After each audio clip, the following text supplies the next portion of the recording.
Rolex wearing, diamond ring wearing, kiss stealing, wheeling dealing, limousine riding, jet flying, son of a gun, and I'm having a hard time holding these alligators. You're talking to the Rolex wearing, diamond ring wearing, kiss stealing, wheeling dealing, limo jet flying. We Ric Flairing on it, flaring on it. We Ric Flairing on it. You talking to the Rolex wearing, diamond ring wearing, kiss stealing, wheeling dealing, limo jet flying. We Ric Flairing on it, flaring on it. Yeah, we Ric Flairing on it, flaring on it. It's apparent these girls staring. I'm Ric Flairing, gold across my chest. I'm fresh to death. I'm Paul Bearing, not at all scary. One eye open like Betty Wops and fine to these circles that's going in like a carry shot. Woo! I'm going in like a Mary Pop off that Mary Crop at the top flow at the Marriott. So questioning me is like questioning you. See, we the best dressed, so come and get blessed with the crew. Not one but two, different ways to slaughter your crew. Committed tat across the chest, I guess she blessed with the truth. People want to see them checks, representation of proof. Living through my elder, trying to resonate to the youth. But ain't nothing to get my flash on. Longevity is heavily embedded in my melanin. Layman terms, I last long. My grind repetitive, I'm smoother than real silk. Lyrical cash cow who can't cry over spilled milk. We in here. You're talking to the Rolex wearing, diamond ring wearing, kiss stealing, wheeling dealing, limo jet flying. We Ric Flairing on it, flaring on it. We Ric Flairing on it, flaring on it. You talking to the Rolex wearing, diamond ring wearing, kiss stealing, wheeling dealing, limo jet flying. We Ric Flairing on it, flaring on it.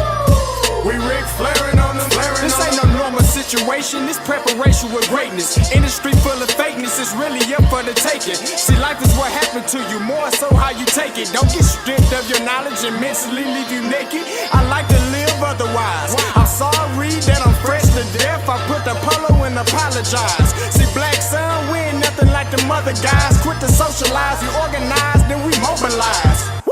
Off the deep end like a scuba diver. And no confusion, just keep it pushing like Uber drivers. Woo! Business fresh just like a supervisor in a Gucci visor. Can't find a smoother rhymer.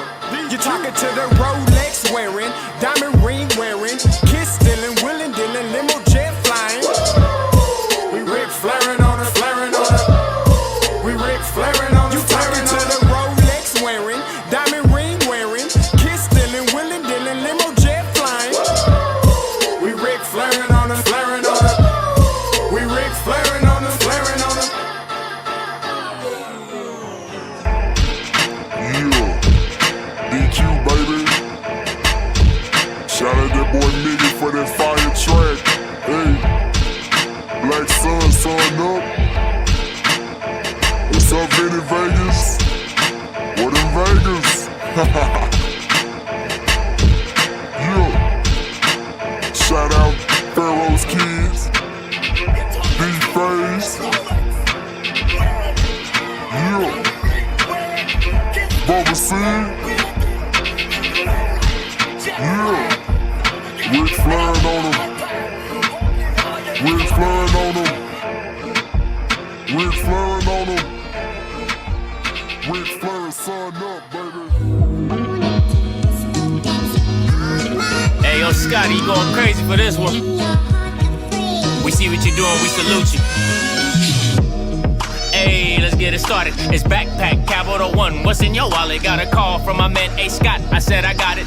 Love that you highlighting all of these black colleges. Try to pay me for doing this. Look, bruh, if you don't get off my line with that foolishness, voice of the swag, pull up where you at, no cap. If the Brody is speaking the soft facts, my advice, tune in to every show. Captain Petty, but we know that the sergeant is with the smoke. Speculate, just tell me what is we doing. Get into it, okay, look, I'ma say this and keep it moving. My boy Scotty, man, he offered the least. Black grad, paying college, I'm glad that he called me. Walking, cause we all been taught that talk is cheap. Even primetime knows Scott for the HBCU streets.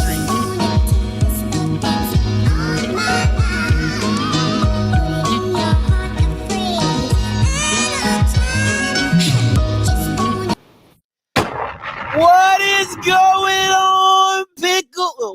What's the deal? Pickles is everything kosher. What's going on with y'all, man? It's your boy Scotty. Thursday night. Listen, man. Let me just say this before I get going, man. I really want to thank y'all, man. Like, the comments, the support, everything that you all did for me on my journey to on-air commentating, man. I appreciate all the positive energy that you guys brought my way. I can't say enough to you. I gotta clap it up for y'all Bamas out there, man. I appreciate y'all Bamas, man. Y'all really touched me, bro. Y'all really touched me. I ain't gonna lie to you, man. It was touching. I ain't gonna lie. Even I saw a couple comments. People that don't even really rock with me was like, you know what, Scott? I still respect that, man, and I'm happy for you. So I respect that on anything, just that people can look past their our differences and just say, you know what, man, I appreciate you. And that's what it comes down to, because this show is all about opinions. You know what I'm saying? Opinions. And I got some facts and truth. Now, I'm bringing some facts and truth, but it's opinions. Opinions. Okay. It's a lot of opinion-based stuff out here. You know what I'm saying? So just want to thank you all. Appreciate you guys. And we're going to talk about it because everybody asked me how they came about and things like that. So, I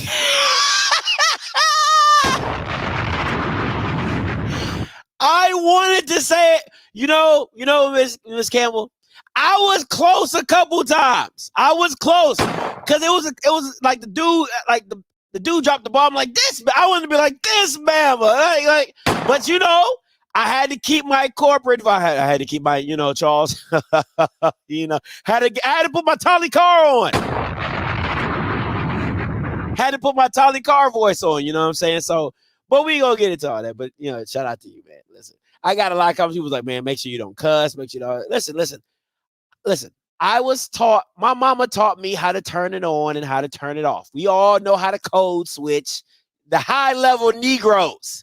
Okay, shout out to my guy Jamie. Came through in the clutch for me for my pregame show for the D2 stuff. Amazing, man. Just awesome intellect, knows D2 football. I tried to get Kendrick, but that Bama didn't show up to the game.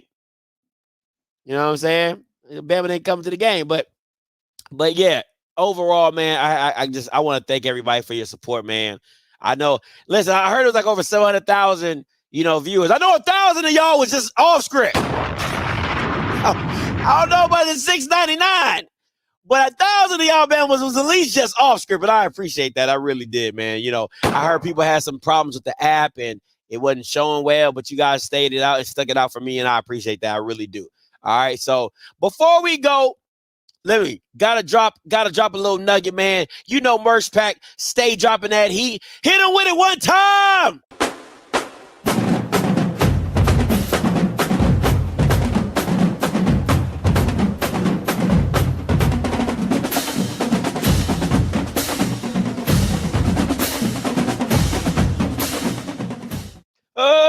Hit it with it. Make sure you get your Save the Swag shirts. If you're a FAMU and you believe in your squad, go ahead over and get you the Save the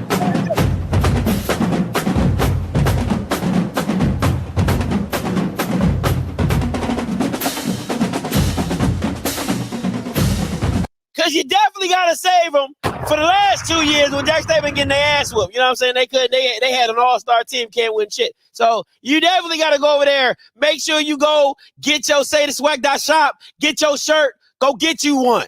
Go get you one. All right. Don't be one of them phonies after they win. Then you like, oh, let me go get my shirt. Now you need to have that shirt go order because you already knew what was going down. Like how I was in the swag championship. I knew them Bama's PV didn't have no chance. I would have bought swag. I would have bought a Celebration Bowl bound shirt the day they was announced that they was playing FAMU. I'm buying that shirt because they was ass. Fool's gold. So if you really believe in your Rattlers the way you say you do, the way y'all brag different, you better brag your ass on and get you some merch. Stop playing.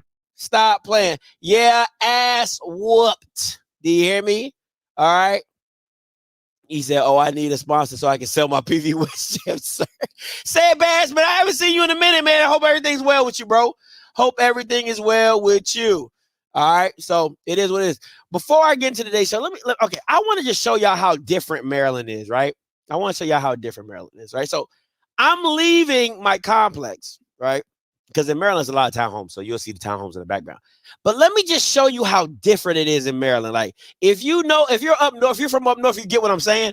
So this was about probably like about 11:30 at night. I had one of my McDonald's cravings, and look how these deer, they don't play no games. Okay, so you got New York pigeons, right? And in Maryland is deer. They don't be like, they be like, what's up? You know what I'm saying? So let me show y'all this. So I'm rolling through, and these dudes staring at me, staring at him like, hey, man. Like, he's like, yo, I'm living here, bro. Like, I'm like, yo, you ain't running. You ain't scared. He just like, you in my hood. Like, you in, I don't come to your crib and videotape you, right? So this is what I'm telling you. And it was another deer right behind them. But look, he just like, yeah, keep it rolling. Keep it pushing. I'm telling y'all, the deer up north are just built different. Like when I used to come home from school, it would be like three or four deer in my mama's front yard just eating the grass. You know what I'm saying? Just crazy. Just crazy, man. Them deer be out. They just like, hey, man, what's good? Popping. Keep it pushing.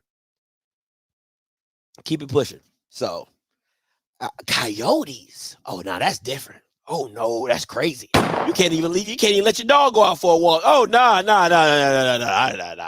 Coyotes is way too much for me.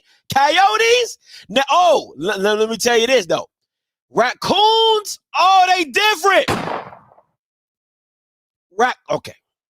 Raccoons are some niggas. I'm telling you, raccoons, you can't trust them raccoons. Okay, so let me tell you, I never forget this day, right? I think I'm like a junior or senior in high school, right? So my mom used to have like this like the little neighborhood dumpster, you know, that you know how when you're at a house, you know, you get a little city dumpster, whatever. So she does that. And the way my mom would it used to bother me. She would just put like food in the dumpster, right? Like, I'm like, Mom, put it in the trash. And then she just like, it's a trash can, just put it in the dumpster. All right, whatever. Well, raccoons who have thumbs, they don't play them type of games. So raccoons, they would come down, they would literally push the trash can over and rummage through, and guess who picking it up? Not my mom. She not going out there to pick up the trash after the raccoons and squirrels and pigeons and birds and grabbed it and moved it everywhere else, right? But the raccoons is the one they be in like a family environment, like mama, daddy, daughter, son, all that, like 5 of them jokers. And so I caught them one night, right? They pushed it over. I caught them while they were in it. And I'm banging on the back door glass. I'm like, hey, you know how black people, hey, get it. I'm banging on it. And they eating the they eating the trash, right? So they hear me banging. I lied to you not. I swear on everything I love. The raccoons was eating the trash. They peeked their head out. They did like this. They looked at me looking at them. They said, this nigga ain't coming out. And they just continue to eat. I swear they just continue to eat, right? So so I'm still banging on the window like, hey, stop that. You know, say stop. You know what they'll do? And then they'll just go back to eating the trash, right? So I got like one last thing, right? So I got the broom. Dog, they be banging, bro. Raccoons be banging, bro. So I get the broom, and I crack the door open just a little bit, and I start tapping the porch, right? I'm like, hey. Let me tell you, this raccoon got up, grabbed it, was on the broom, literally grabbed it, like if you were like, imagine like a monkey, like with 2 hands and the feet, like, so the raccoon grabs the broom, I'm waving it, he on the broom, like he just like, ha. Boy, I threw that broom. I said, you can have it. And I closed the door. And I just said, hey, I'll pick up the trash in the morning. I said, hey, I'm done. Boy, I threw that broom so fast. I waved it back like 4 times. Like, what? He didn't get off. Boy, I tossed that broom so fast. I tossed that broom. I closed it. I locked the door. I said, hey, the trash is yours. The broom is yours. Whatever you want is yours. I'm done. Like, dog. I'm telling you, bro. The raccoons is different, bro. I can imagine people talk about some bears. I wouldn't know. I wouldn't know what to do with some bears. If a bear came in my backyard, bro, I couldn't do. Yeah, man. That was different. Wolverines, otters, they don't. Dog. Some animals you just gotta let do them. You just gotta go through the process and you just clean it up afterwards, man. Now, if I had a BB gun, I'd be out there, but that's neither here nor there. I'm just saying, like, leave wildlife alone. leave the wildlife alone, okay? Just let them be. You know what I'm saying? You don't need no Harambe's out here. All right, we don't need no Harambe's. I was like, man, listen. I don't think it was like a little bitch, but I mean, it was like, it was like, it was like, it was like that. What am I supposed to do? I'm not about to play with no bear. Bob, come on, man. See, Mother Nature just don't be doing right. I couldn't imagine. I couldn't imagine. They eat the bugs. They weren't eating bugs. They weren't eating bugs in my house. They was eating my trash. That was not it. All right, let's get into today's show. So I got to start off with my time as an announcer. Now, okay, I want to give a preference. Okay, now I did have a suit jacket on in the beginning. Okay, did have a suit jacket on in the beginning. I have a picture of that, with me and the wife. You know what I'm saying? So let me share that. Bam! Look at that boy looking real festive. All right, and the wife looked like she just came from Paris. You know what I'm saying?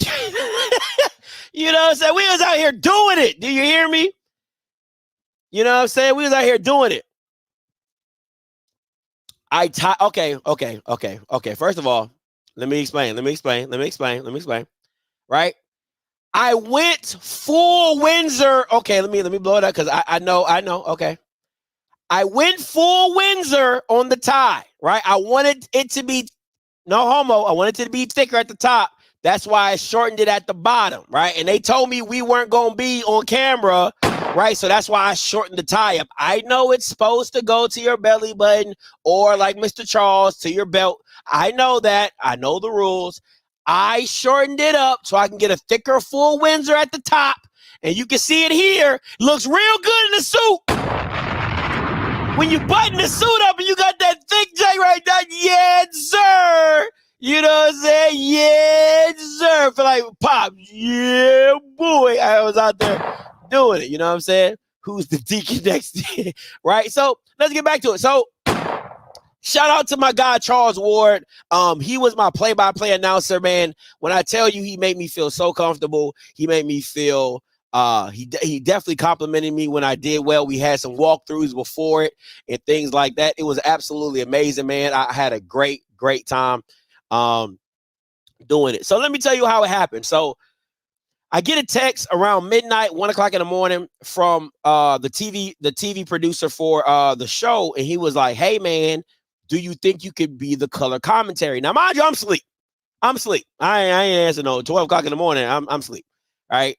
So I don't really get it until about 3 in the morning, right? Because I wake up 3, 4 o'clock in the morning, and I get the text, and I'm like, yeah, I'm cool. He's like, can you do color comment? Because the guy got sick, he caught COVID, he couldn't make the flight, so they're like, hey, can you step in? Now, mind you, I was not there for that. I was not there for that, right? So I was only there to do the pregame show, and I was going to do a postgame show. I wasn't there to be like, they didn't bring me down to be commentary. They brought me down to do a pregame show and a postgame show, the Offscript way, right? So I'm like, cool. I was like, yeah, let's do it. Man, you talking about a ninja that was cramming? Like, now, mind you, y'all know I don't do D2 football, right? I don't really cover it extensively. So now I am literally cramming. It's like 5 or 6 in the morning. I am up. Shout out to the CIA network, because I watched like 3 Johnson C. Smith games, and they're all free, by the way. They all free, by the way.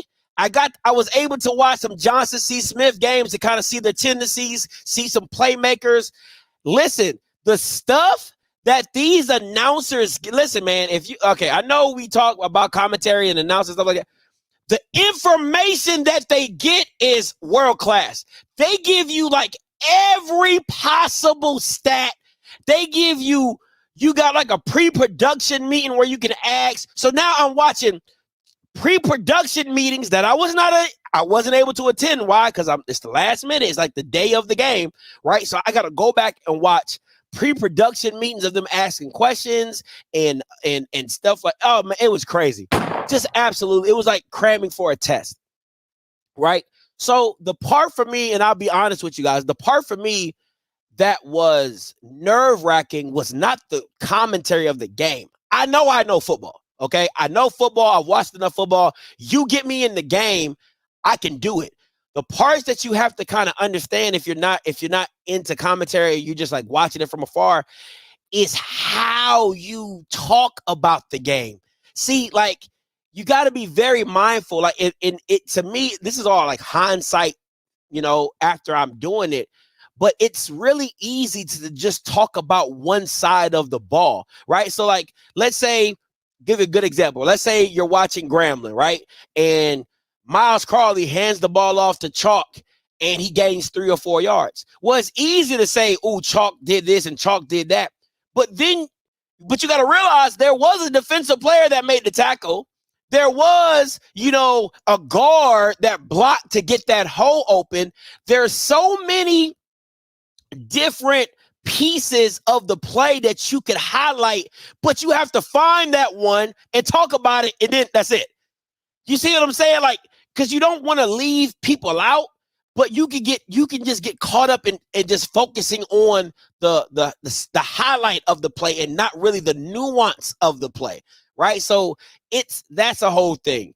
And then, just talking about it without using filler words and certain words and not doing too much and ah on the TV, and it's a lot, right? Like, I come on here and I just talk and you guys hear me talk, but it's easy because to me, I feel like there's no judgment, or like, it's not a critique. Like, you might like or not like what I'm saying, but it's just my mind being able to just spew, right? When you're in a commentary sense and and this is your first time, this is not something you do consistently, you're processing a lot of information and then trying to disseminate it in a professional manner and that people can understand what you're saying, right? So there's just a lot. So in the first quarter, I was hella nervous. That's facts. That's facts, right? In the first quarter, I was hella nervous, trying to pick my spots, not trying to overtalk my play-by-play. First of all, I want to give a shout out to my guy. Let me see. I keep forgetting it. Emory Hunt. Shout out to my guy, Emory Hunt, Football Czar. You see him on CBS. I asked him for some tips. He gave me some tips in my Twitter. So shout out to Emory, man. He was a big help in that, just to kind of process the information and what to do and what not to do. First quarter, I was a little nervous, trying to find my footing. By halftime, I was like, I can do this. I can do this. This is me. I feel comfortable. We talking out here. I feel like little black Tony Romo. You know what I'm saying? So it was just, but as it was going on, it was just trying to find a way to put my personality into the call, right? Not being so, and being more like, hey, like just feeling it and flowing with it. But all that to be said is, I can't give enough credit to Mr. Charles, right? my mom has never taught me to call a man that's older than me by my first name. And Charles is just like, call me Charles, not Mr. We're just two friends having a conversation. Call me Charles, right? So I'm walking around, Charles, just trying to get comfortable with saying it because I'm so used to being respectful, like Mr. Charles, Mr. Ward, Mr. Charles, Mr. He's like, Charles, just call me Charles, right? So I'm like, Charles. Just trying to get comfortable to make it, because I'm just like, you're older than me. I'm not supposed to do that. So it's just a lot of nuances like that go on and things like that. So when you really, I just want you guys to be cognizant of why broadcasters and major networks keep people together. It's because the more you do it, the more relationship it is. Like that's why I see why now I understand why you keep Tiffany and Jay together, because there's a chemistry and a camaraderie there that they have with one another. So there's no like, oh, you're over talking me, or Jay is doing too much, or Tiffany isn't allowing me to speak. They just feel each other out so well that they know when to come in and when to come out. So that's why you see they partner people a lot of the times and make that these are two people that go together so that it makes it work. And I kind of understand that. Now it's hard if every week you're switching out with somebody new, because then you'll have to learn all that all over again. And it's hard because you can get with a new guy who's more professional and he doesn't make jokes or he doesn't set you up very well, and you got to find your way. It's a lot of stuff that goes into it.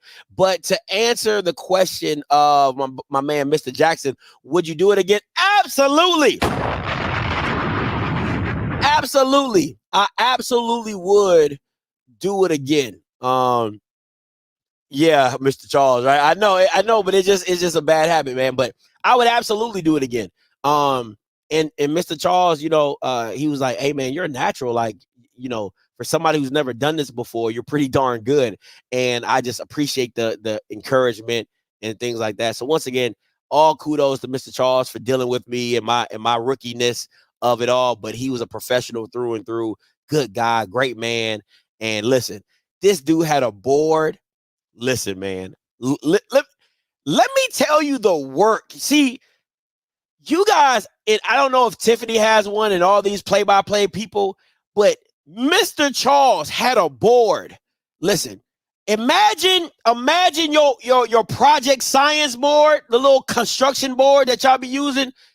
That joint was like this wide, full of information, just roster and this. And I mean, he had it broken down every aspect. And then he had another chart, probably about as big as a little mini construction board, right? Probably like this big.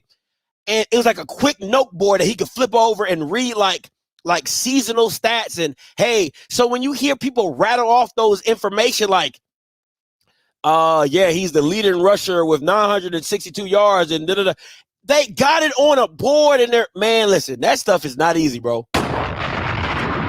Man, dog, Jamie, bro, it had everything you can think of on the board. He had it on there. The nicknames, the yards, the rushing, the touchdowns. He had the history of the Pioneer Bowl on the chart. He had the history of Johnson C. Smith. He had the history of Fort Valley. He had everything on his big board.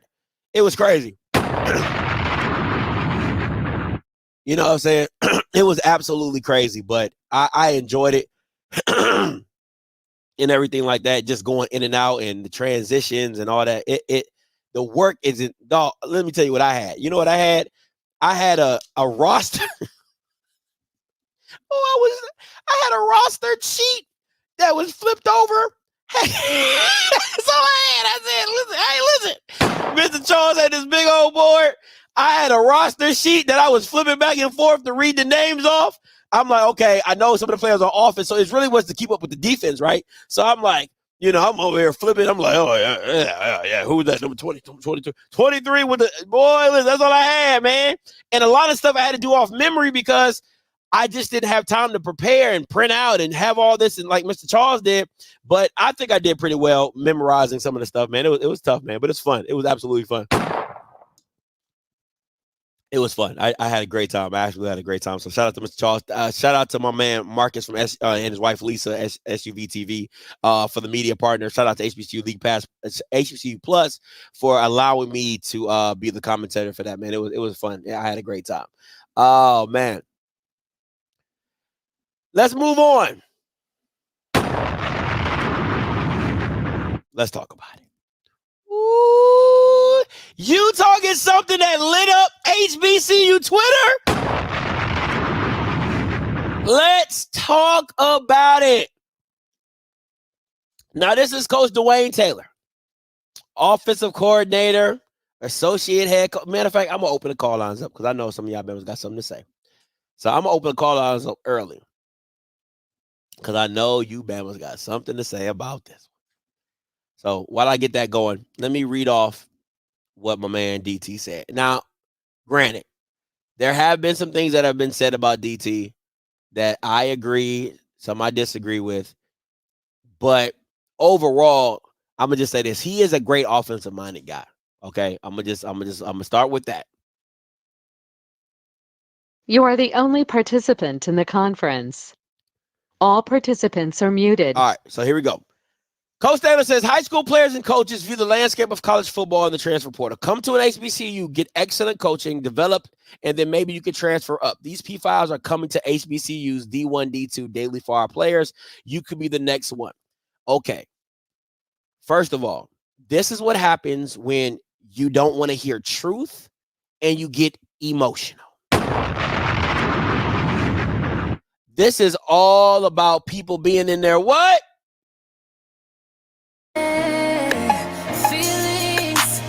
So deep in my feelings.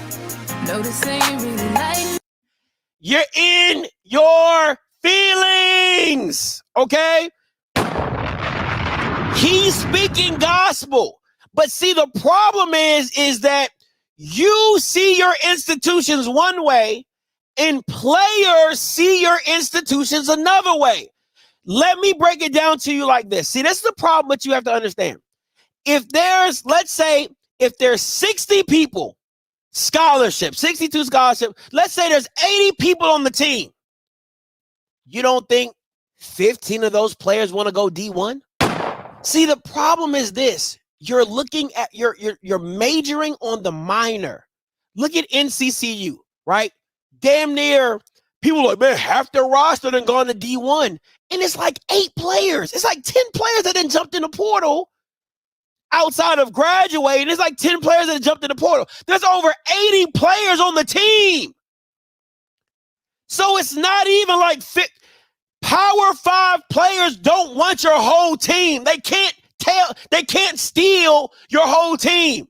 And let me say this, HBCU Bamas, are you saying it to the D2 schools that you're taking players from?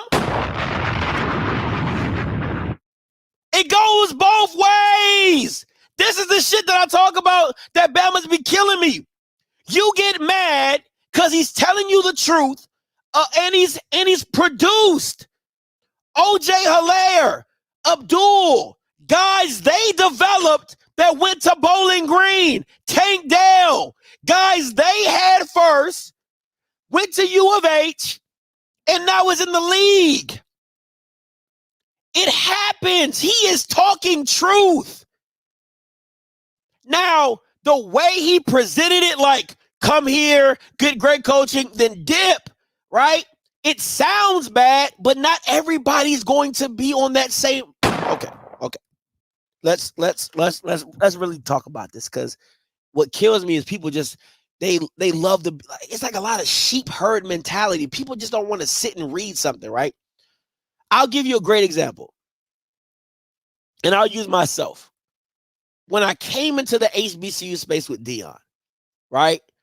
And people call me a grifter or drift, whatever that word is, grifter, drifter, gifter, whatever the crap is, right? I followed Dion. I supported Dion. I get off the Dion bandwagon. And as soon as Dion leaves, what's the first thing they say to me? Oh, Scotty, you're going to leave with Dion. Oh, you're not going to cover HBCUs anymore. You're probably going to run your ass right behind Dion and take your ass to Colorado. But when I got into this space, I enjoyed this space. I had fun being with HBCUs. I'm like, yo, this is dope. I'm glad I found this space, right? I'm glad I found this niche. But for some people, it's not the same thing.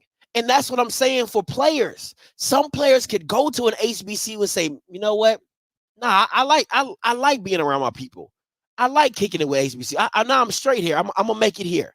And then you have other people that say, you know what? I want to get the Power 5 experience. I want to go Power 5. It was always my dream. It was always my aspiration. So you can't hold both of those.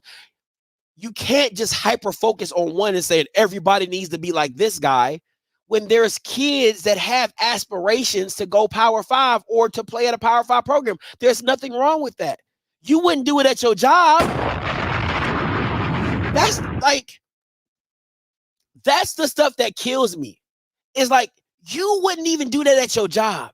Like, like, I tell people, they look at sports and then they isolate it and don't put a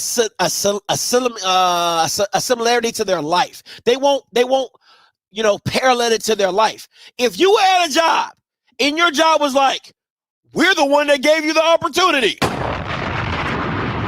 you wouldn't even be HR manager if we didn't see something in you. And then Google comes calling and say, hey, we'll pay you $300,000 to come be HR manager at Google. You're not going to tell your company, you know what, you guys have just been there for me from the beginning. I can't. There might be people who feel that way, and then there might not be people that feel that way. But you don't look down on the person who decides to go, nor do you look down on the person that calls it out. So for everybody out here talking about, I saw the dumbest quotes. Oh, I wish he would. Oh, what is this? Get your ass off of Twitter. Da, da, da. Y'all the same ninjas begging and pleading for Power 5 players to come to your program. Y'all the same. Oh, let's talk about it. Be out. Y'all the same Bamas that be, oh my God, did you see the 4-star from Florida that came? Oh my God, did you see the 3-star we got from Purdue? Did you see the transfer player that we got from Vanderbilt? Did you see the player that Prime lost in Colorado? That's y'all. So it's okay to welcome them in, but if they decide to leave, it's a problem. So Power 5 programs can be a feeder to you, but you can't be a feeder to Power. Y'all, I swear to God, man. Some of y'all just, I really don't understand the logic. I ain't even gonna hold you.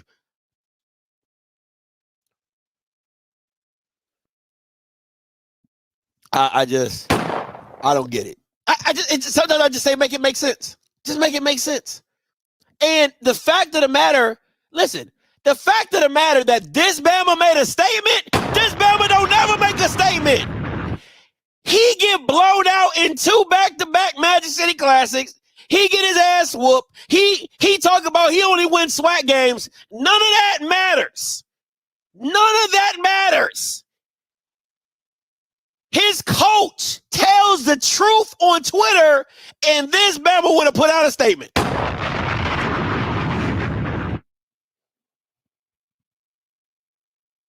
He's losing games. He don't put out no statement. His coach gets on Twitter and tells the actual truth about college football, and now this Bama putting out statements. 9197 coming to you.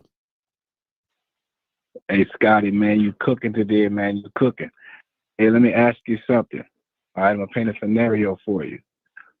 Where does somebody that doesn't play at a Power 5 school go?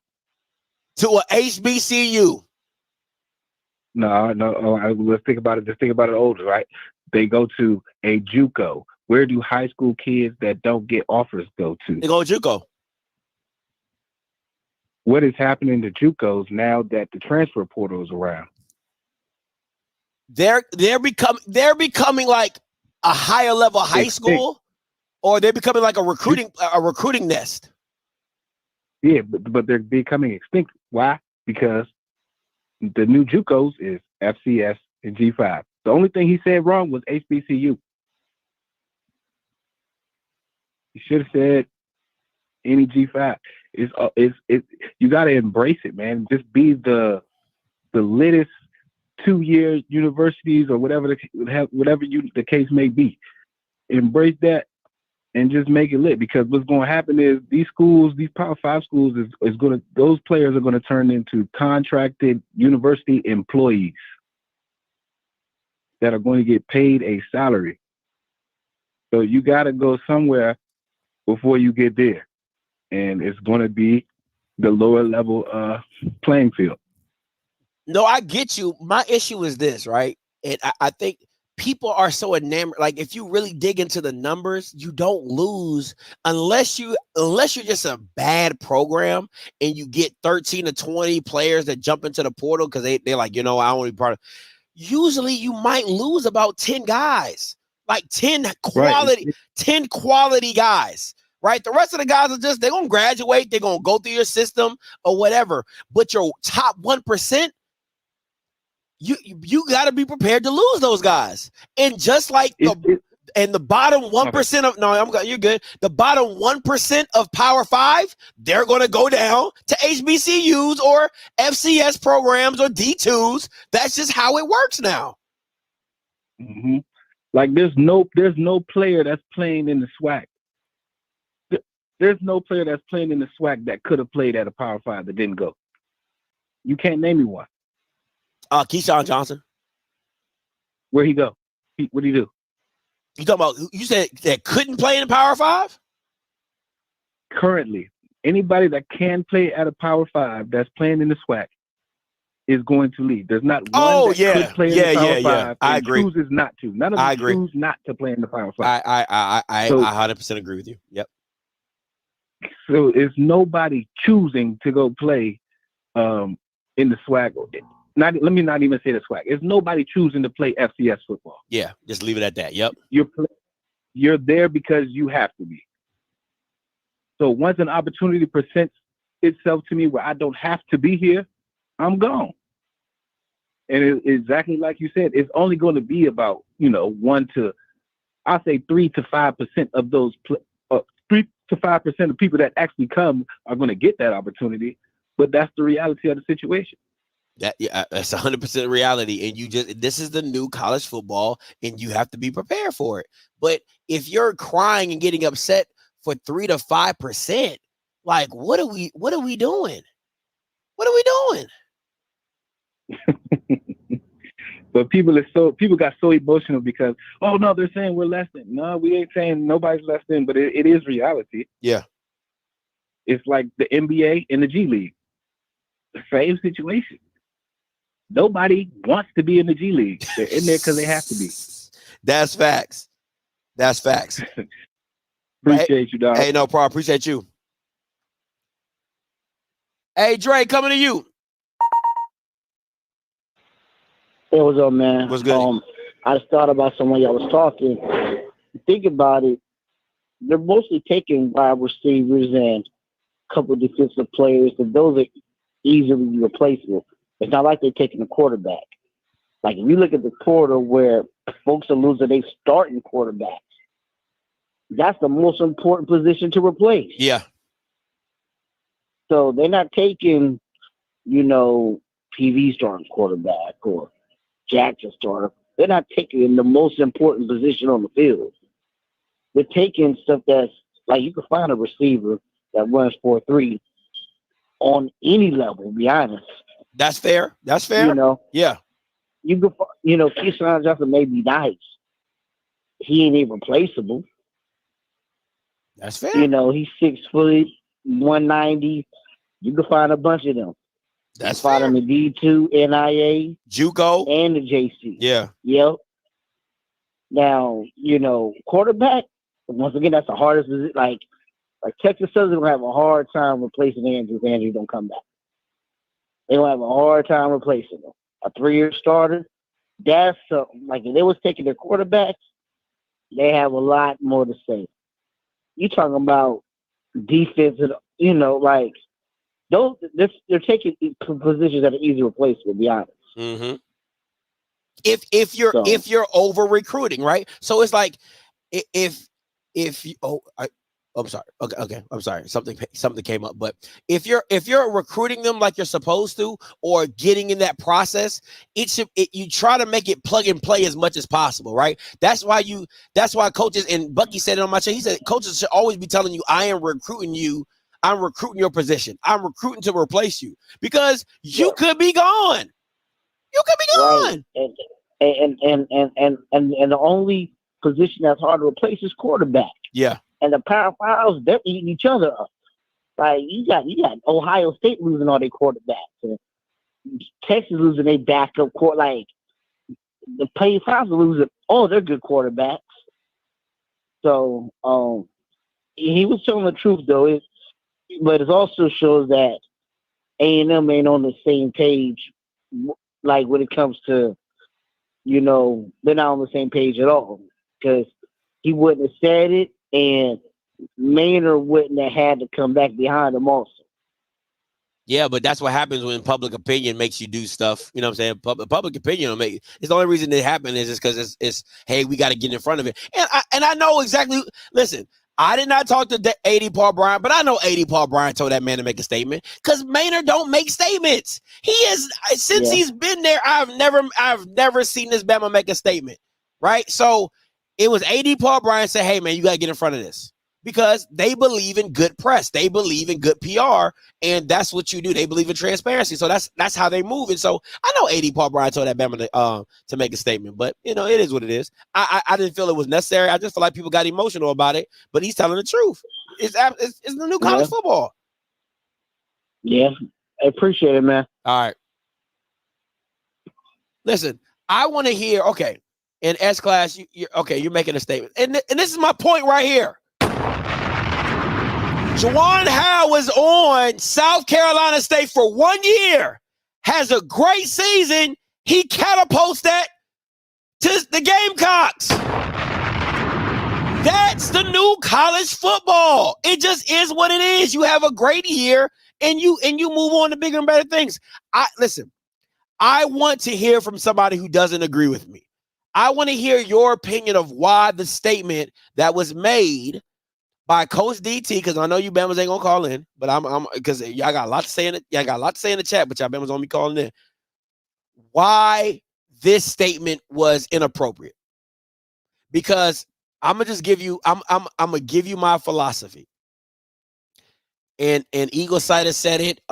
Somebody else said in the chat that the transfer portal goes both ways. You can't celebrate and have a grandiose time when you get a Power 5 guy who probably didn't play, that was on the bench at a Power 5 program, to come down to your institution and it's the best thing smoking. But then when your guy goes up and leaves to go Power 5, it's the end of the world.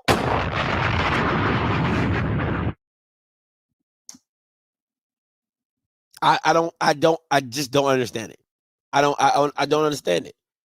When you would, I keep saying it, if you wouldn't do it in your own life, you wouldn't. If you take the same mindset and philosophy that you're spewing on Coach DT, if you worked at a Black-owned business, let's say you was working, I'm gonna keep saying this. If you worked at a Black-owned business and it was a small business and you were the HR director and they were paying you $90,000 and you've been there for 2 years and you've helped them grow, you've helped them build, and then another company comes calling and says, hey, we've seen what you're doing at blackownedbusiness.com. Would you mind coming to whiteownedbusiness.com and we'll pay you $200,000 to be our HR director?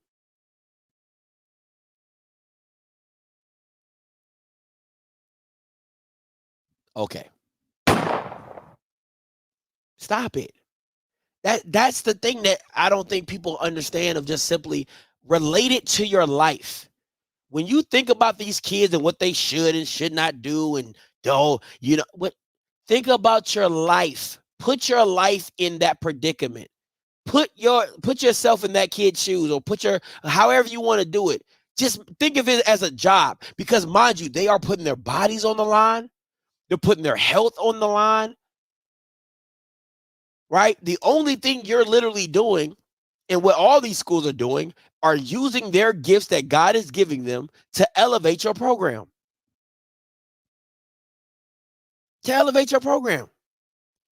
So miss me with all the, we don't want to be considered JUCOs.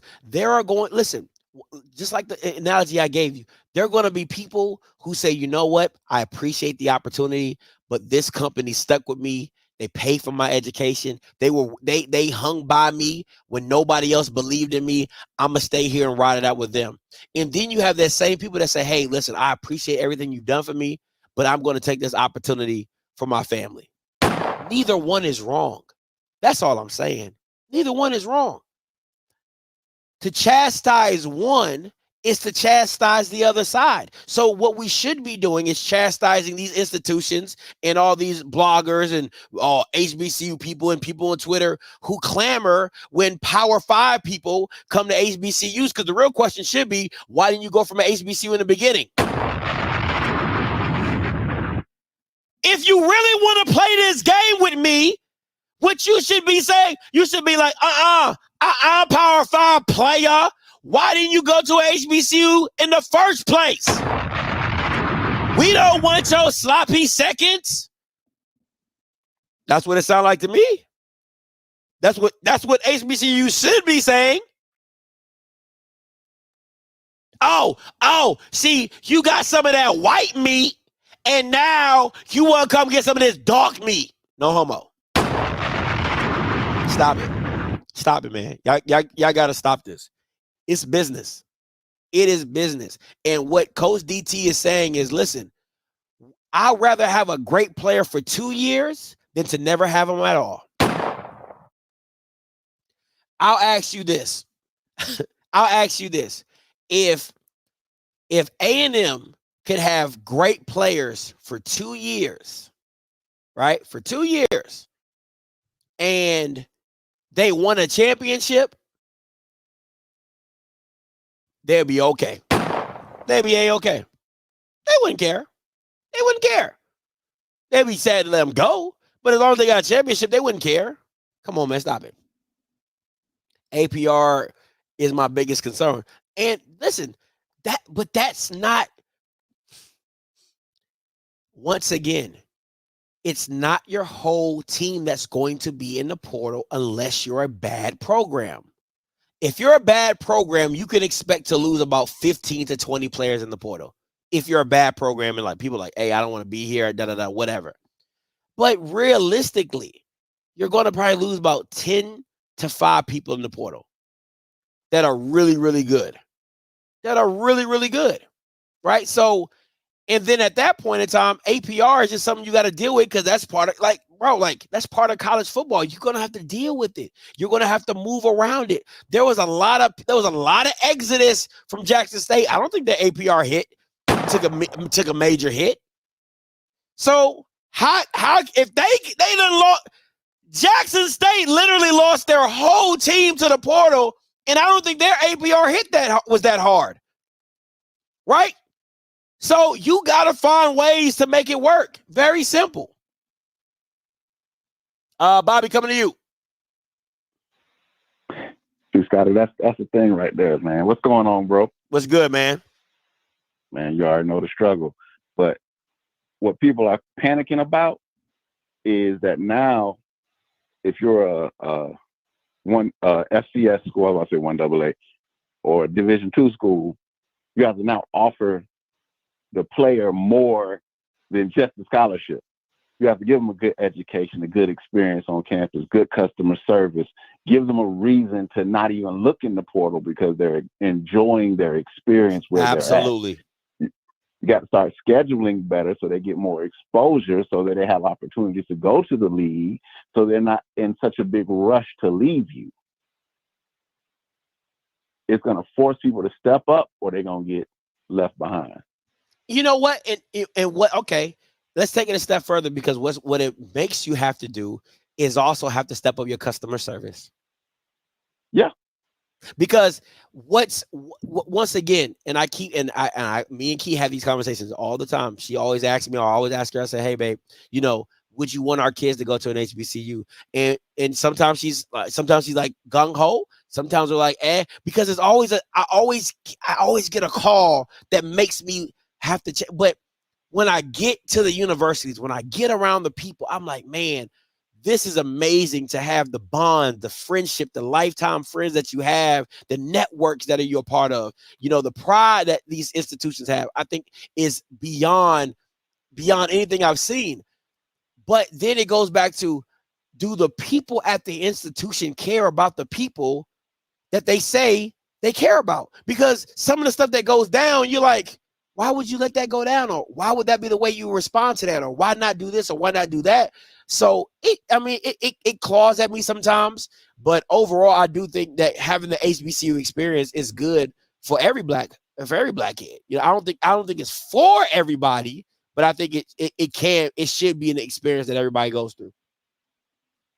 And I agree with all of that, what you said, because definitely customer service is something that all of our schools need to work on. But just the overall experience for the student, from the time they apply to the time they accept it to the time they leave, the experience has to be right, because that's what's going to keep a student there, not just the game. You know what I mean? Nope, I agree. I'm getting a free education, a good education, and I'm having a ball, and I'm getting exposure. I'm less likely to leave if I'm on a fringe of I might be sitting the bench at a Power 5. I'd much rather stay at my HBCU and play ball, get exposure, have a ball, be around my folks, get a good education. I know I'm going to get a job when I graduate. You're less likely to lose as many people. That's fair. And all you listen, at the end of the day, HBCUs offer something that PWIs cannot offer, and that's us. It all depends on what you're looking for, right? If it all depends on what you're looking for and what you get and what your experience was, right? So at the end of the day, I tell people this all the time. You can't control people's decisions, but you can control how you treat people, right? You can control your bursar office and them being respectful, right? And listen, I'm not saying that PWIs don't have problems. That's not what I'm saying. Because what people like to do is say, well, they do this. Listen, my mom used to say this, what did you do? Right? Like, I used to say that all the time when I got in trouble. Man, I wouldn't have been laughing if my mom was like, but what did you do?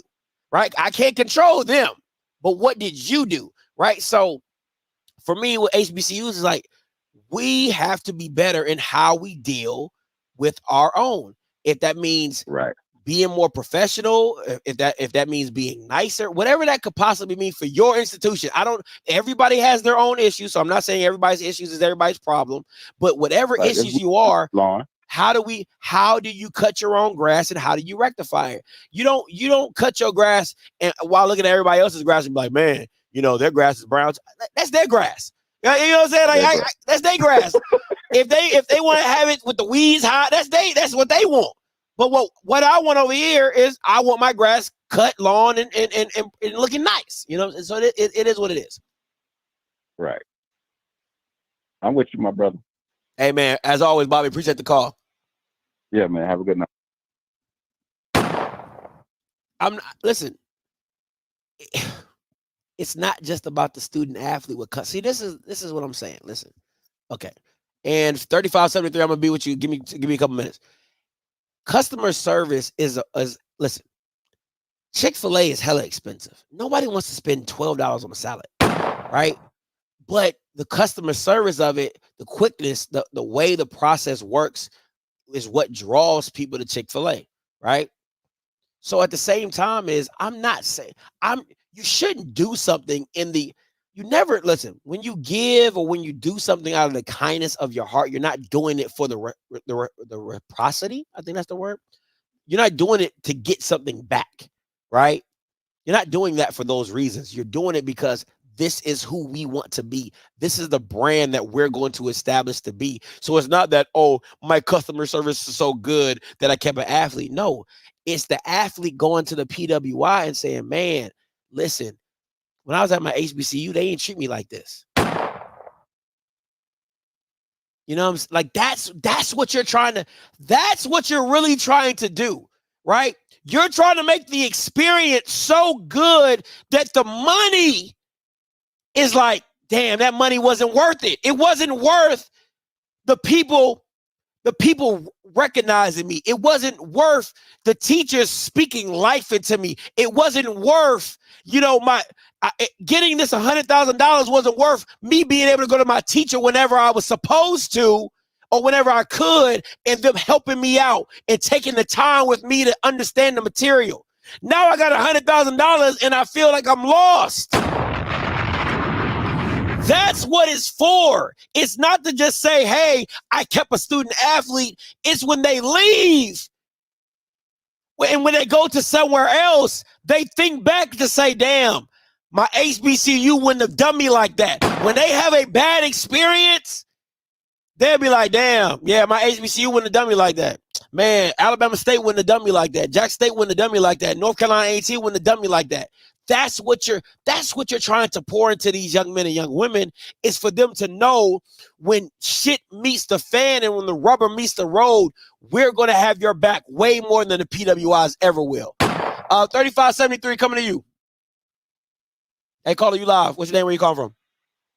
Hey, Scotty, this is Josh from Alabama, man. You hitting the nail on the coffin, man. It's all about experience versus minis and money. Because, I mean, as a fellow HBC grad, man, listen, I live in Alabama.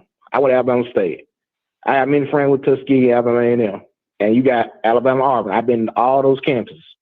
You see the money. Yeah. Alabama, Auburn, all they got the money. But it's the experience. Like, you got kids, especially those black folks, go to those schools, yeah, the money, the buildings, the minis good, but the experience but you go to HBCU, it's a whole different story, especially in the teaching classrooms. Don't PWIs, it's like a lecture hall. You can there with thousands of kids, they just talking, blah, blah, blah. HBCU classes, smaller, the teachers more hands, professors more hands-on. They engage you, they look at you, they really nurture you. Yeah. That's the difference. And yeah, student athletes, yeah, they see the minis, the Auburn, Alabama. You look at their locker rooms, they look better than some of the NFL teams because they got money like that. And they go because, yeah, they be on ESPN, on the major programs. So, yeah, some of them kids do want to see more exposure, or they just feel like they can get more playing time. Hell, we had a boy who went to my high school, went to Alabama State running back. I'm glad he's doing good over there in New Mexico.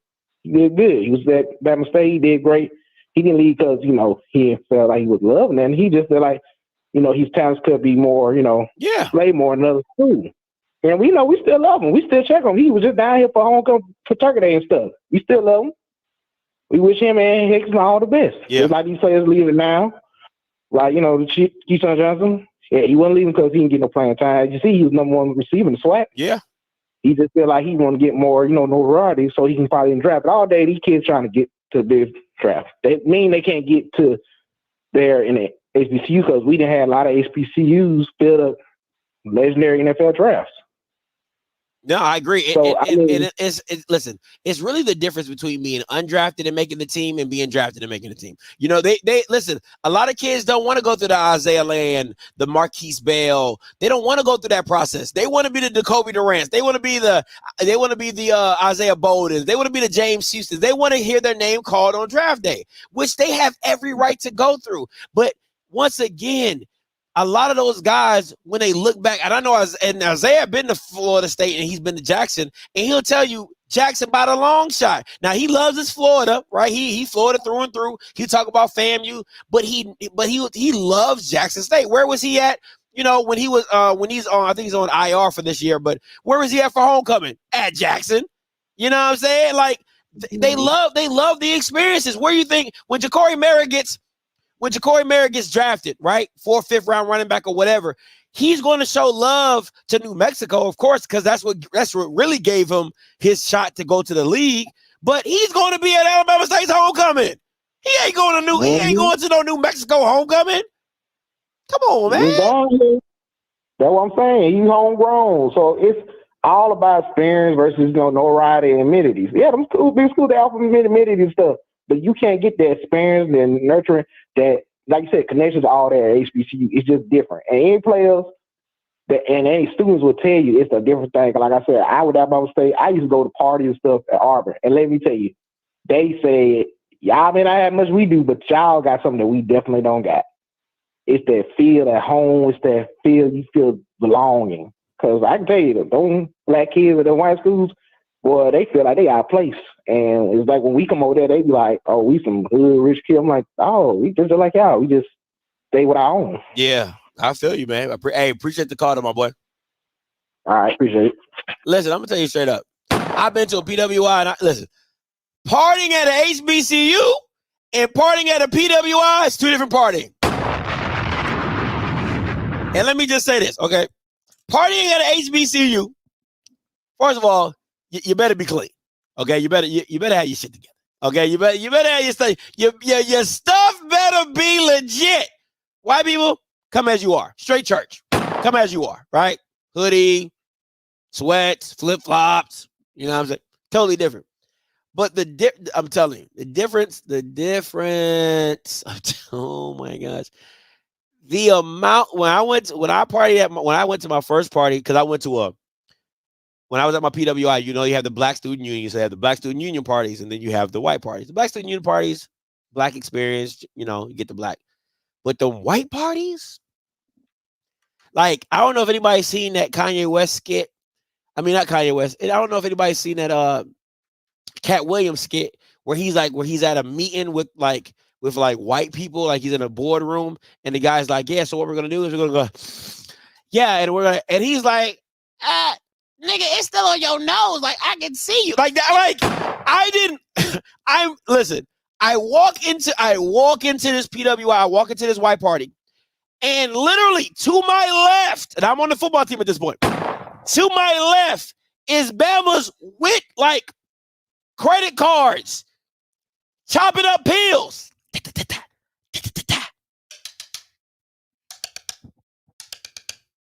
I'm like, whoa, Nelly. Got the beer going. Got the boy. It's different. They hardcore stuff. I'm talking about hardcore stuff. Now, let me say this. One thing about white people, they love to share. I don't care what it is. White people love to share. And if it's coke, pills, weed, beer, they love to share. Oh, because they call me AB. AB, you want some of this? You want to get down on this? Hey man, I'm like, hey, nah, I'm good. Oh nah, man, it's all good, man. You whatever you want, man. They love to share. They love to offer you something. Oh yeah, black people. Hey man, did you put on this? It's cultural. Black people gonna ask you, did you put in on this? Now we're not talking about tailgating or anything like that. Black people are gonna say, hey man, you didn't put in on this. I don't care if it's a little bit of weed. I don't care if it's a drink. I don't care what it is. I don't care if it's the gas tank. You didn't put in on this. You got 5 for the tank. Hey man, you trying to take me across campus? You got 5 for the tank? You got 10 for the tank? You know what I'm saying? It's two different things. You know what I'm saying? White boy, like, hey, yeah, jump in, AB, I got you. You know what I'm saying? It's different. It's different. I've been on both sides of it. It's different. You know what I'm saying? But it's just whatever. I'm telling you, my time at Claflin, I had never seen anything hard. Like, the most I had seen was weed, right? Like, weed was it. Like, I ain't seen, like, some things are just not black related. Like, I ain't see no hard, like nothing hard. And plus, black people, they not really like, they're not really into the beer stuff. It's more like mixed drinks and, Jamba Juice and all that type of stuff. You know what I'm saying? Like, I ain't start playing beer pong until I was at the white school, and I ain't drink. So my buddy was drinking for me. I'm like, hey, man, I don't drink. You just got to drink for me. He's like, oh, no problem, Scotty. No problem, AB. So I'm over there. I'm playing the game. You know what I'm saying? I'm having a good old time. You know what I'm saying? I'm just shooting. I'm Kobe. You know what I'm saying? My man doing all the drinks because I ain't drinking. You know what I'm saying? So it's just a different experience. If you just never been, it's just different. It's just different. Okay, you got the keg. You got the like my hunch punch. You know what I'm saying? You got a little hunch punch. You got the keg. You know what I'm saying? It's just different. It's different. So just a little different. So liquor. He said little liquor, but like liquor. Like liquor. You know what I'm saying? It's different. It's different. It's different. But I'll tell you one thing though. The one thing I do, I ain't never discriminate to white people. I'm cool with white people. I like white people. You know what I'm saying? So white people cool with me. You know what I'm saying?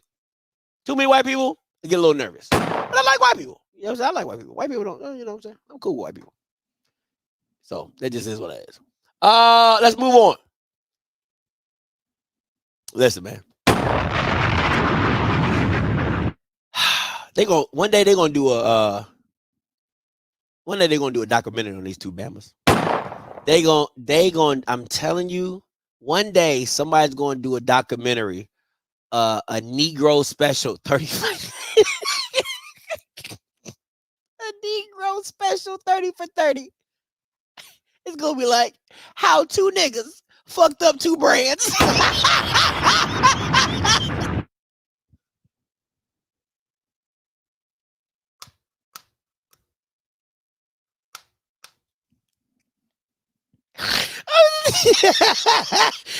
telling you,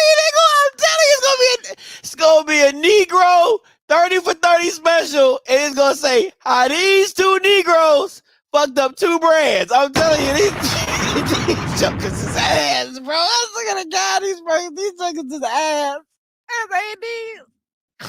Oh God. Oh God.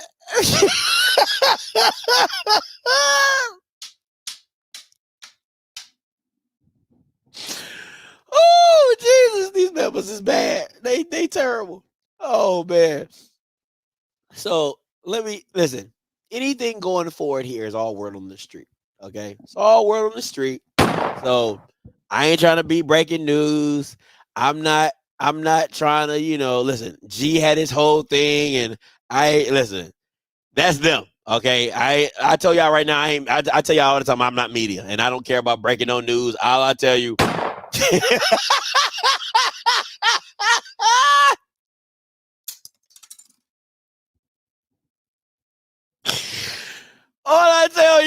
All I can tell you is word on the street. All I tell you is what I've been hearing. That's all I can do for you. All right. So here you go. If it hits, listen, I feel like Key when she be giving out prophecies. If it hit, it hit. If it don't, it wasn't for you. Okay.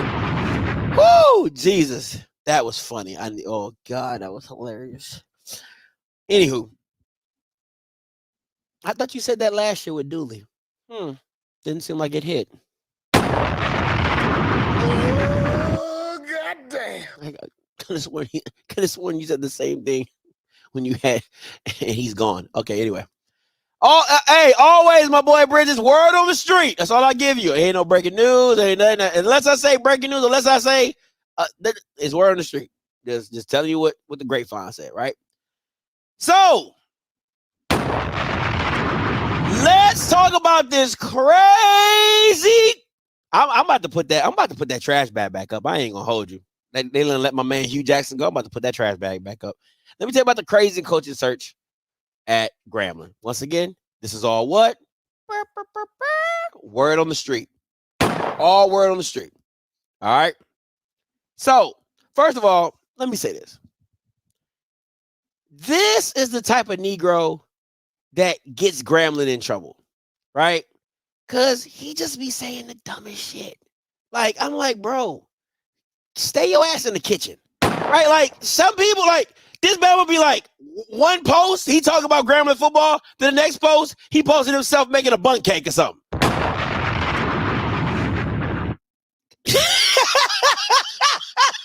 Allegedly. Allegedly. I like that, Blue. This is brought to you by the word allegedly. I love that, Blue. That's a good one. I'm gonna give you a shirt that says allegedly. That's all I'm gonna just give you a shirt that says allegedly, right? Listen, man. I'm like, bro, what do you want to do? What do you want to do in your life? Do you want to bake cakes with Mrs. Doubtfire, or you want to talk football? Because this statement alone is asinine. Asinine. Right? Because you're asking, because like, especially with the portal, let me explain to you why this is so asinine of a statement, especially in the portal. Because usually when you lose your coach, there's going to be players that are like, hey, that was my guy, I'm gone. Now you're asking a coach to come in and refill half the team. Maybe 1/4 of the team, 1/3 of the team. And then off that, some of the players that stay and some of the players he brings in, he got to figure out what fits the system and if the system's going to work. Like, the mere fact that you think that a head coach, and I'm not saying it's not possible. It's not what I'm saying, right? Unless you get in a situation like Eric Dooley leaving PV and going to Southern, well, that team was pretty much already built for him, right? The team had so much talent on it, it was ridiculous. You just had to find places that plug and play. Well, in a situation with Grambling, your best players are jumping in the portal. So make that make sense. Your defense is ass. Sundiata leaving. Lewis Matthews, the only thing you can really hang your hat on. Offensively, your whole 3 of your starting O-linemen in the portal. Chalk in the portal. The only thing you can count on right now is Miles, and that's not to even say that Miles is going to be your guy's quarterback. He can come in and want a whole different system. So the fact that this Bama is talking about some folks don't understand the next football coach at Grambling will expect to win early. With what facilities, Ninja? What facilities? With what? Folks want 7 to 8 wins. You want 7 to 8 wins. Y'all Bamas can't even sell out unless it's homecoming. Sit y'all dumbasses down, man. Grambling fans are so freaking annoying. And then they have every excuse. Well, we're in the middle of nowhere. Who wants to go to those games? But you want, okay. You're in the middle of nowhere. You're working a job, but you don't want to go back to support your team. But you think young high school kids should just go in the middle of nowhere and play for Grambling. For a G that when they see it in the street, they think it's Georgia or Green Bay. Because your brand ain't branding like it used to. Your brand ain't branding like it used to. He then goes on to say, that's why it's important to win National Signing Day. Grambling has never went this long without a championship, which is facts. That is factual. The only thing in this paragraph that is factual, right? But at the end of the day, it is a different. From the time Broderick Fobbs has left Grambling to now, college football has literally turned on its head. Now, here's a lot. Listen, man, it's so many behind the scenes stuff with Grambling and Broderick Fobbs and all that stuff. That is a whole nother show to get into, and I don't even feel like getting into it. But if we're just going off of going forward, right? The mere fact of the matter is that you had a guy who came in, decided to build his team in a different way. Listen, man. And this is to that Bama Kendrick Marshall at HBCU Sports, right? I like the dude, but I'm holding your feet to the fire. He goes on and says on HBCU Sports, I know most of y'all don't watch it, but it's on YouTube, right? He said something about he had a title like Grambling should have got rid of Hugh, right? And he talks about the people that they beat, the people that they lost to, right? The team that they beat, the team that they beat, and the team that they lost to. And he talks about like them beating bad teams, Florida. Like he said, the 5 wins was false. Like he said it was fluff, right? Because you got Florida Memorial, you got some bad teams in there that they beat or whatever. And I say this: Jackson State's schedule was in the same boat. They didn't beat a winning team. They didn't beat a team with a winning record. I think they might have beat, I think Southern's the only team with a winning record. But they didn't beat a team with a winning record. So that 7-4 you talking about, I need you, the same energy that you giving Hugh is the same energy you got to give TC Taylor. The exact same energy. Because that schedule was ass down the stretch. Ass. So I'm not understanding the logic, because it got to go both ways. Because at the end of the day, if Paho State fans going to say, well, Scotty, all we can do is play who's on our schedule. Why can't Grambling people say the same thing? All we can do is play who's on our schedule. That's all we can do. Instead of Grambling scheduling 2 out-of-conference games that could have been SWAC games like somebody else did, right? They didn't do that. They scheduled Hampton. You know, I don't understand it. I really don't understand it. It doesn't make any sense to me. So the point of the matter is this. I'm gonna ask Trey Hayes this. What are you trying to do? Are you trying to make bundt cakes, or are you talking football? Because this statement right here is asinine. But when you have crazy fans like this, when you have crazy fans, 7-4, 5-6, okay, but you got to look at how the teams were built. Look at how the teams were built. Hugh Jackson got mostly freshmen. Chalk was a freshman. Sophomore now. He built his team a different way. The offensive linemen, most of them were sophomores. I think one was a senior. Lyndon Rash was a grad, right? Antonio Jones, a freshman. Javon Morgan, a freshman. Like, his team was built a different way.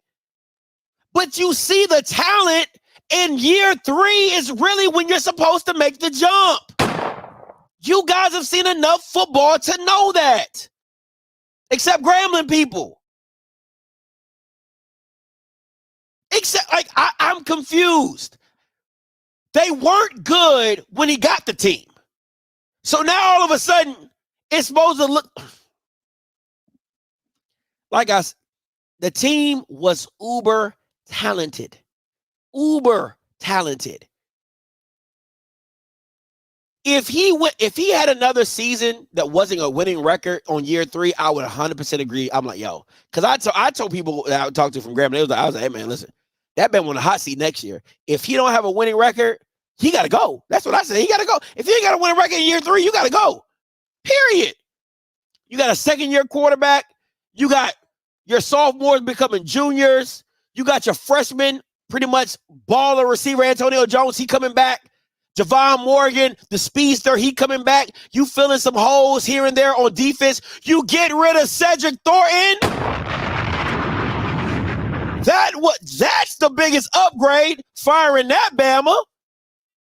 So it's a lot that could have been done, but that's neither here nor there. He's gone, so let's move on. But this statement is just asinine. That was my point. Back to the crazy coaching search. So here's all the word in the street stuff. I'm just telling you, like I said, like my boy Blue said, this is all sponsored by the word allegedly. Okay, word on the street. So let me break this down to you. So Travion Scott, Mr. I want to take accountability. So word on the street is that Mickey Joseph was given the job. He was hired, right? So he was given the job. He said yes. Then what happened was there was a stipulation that he had to keep 4 to 5 people on staff. And then my man Mickey Joseph said, nah, I'm good. I don't want it. I ain't doing that. Right? Next up. Right? So then Ted White comes back into the equation. Word on the street is that they begging him to take the position. He's flip-flopping back and forth and see if he wants the position. Word on the street. I'm just telling you word on the street. I'm just telling you what I heard. Just telling you what I heard. What my ears have heard, y'all get. Right? Now, last thing is this. So, Ted White is he's a Howard grad. He was a quarterback at Howard. He was with Hugh when Hugh first got there. He was there when Hugh first got there, and then, well, he brought Hugh on. No, I'm sorry. Hugh brought Ted White when he first got the job. Then Ted White got a call from Lovey in Houston and became the quarterback coach in Houston, right? But Ted White was also at Prairie View when Dooley was at Prairie View. So he has some ties with HBCU. Just give you that history right there. All right. So then, straight SOS signal. 911. Got to get a call in. Guess who they call up?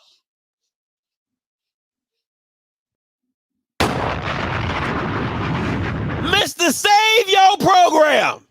So word on the street is Mr. Save Your Program is in the top 3 of getting the job. Hey, listen, all I'm telling you is this. I'm just telling you what I heard now.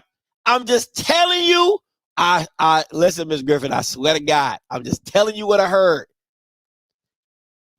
Mr. Save Your Program is the caller. That's what I heard. That's what I heard.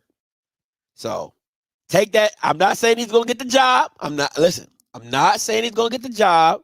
I'm not saying he's the leading candidate. All I'm saying is this. He's been interviewed. That's all I'm saying. That's all I'm saying. It's Mr. Steal Your Girl.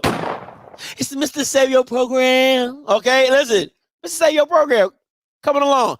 That would be, when I tell you that would be the funniest thing in the world, is that Grambling takes the losing coach from Southern and moves his ass to their sideline to go against Terrence Graves, who got the damn job for winning 2 Bayou Classics.